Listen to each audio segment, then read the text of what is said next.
শহীদের রক্তের অমর্যাদা হয় এমন নির্বাচন দেখতে চায় না জামায়াত। মৌলভীবাজারে এমন মন্তব্য করেছেন জামায়াতের আমির ডাক্তার শফিকুর রহমান।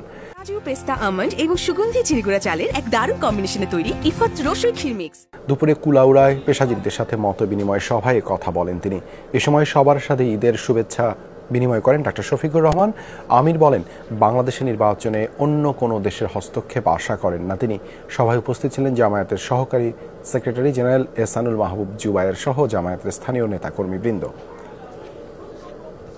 নির্বাচনকে প্রশ্নবিদ্ধ করার কেউ চেষ্টা করবেন না, তাহলে আমাদের শহীদদের রক্তের প্রতি আমরা ইমানদারি রক্ষা করতে পারবো না।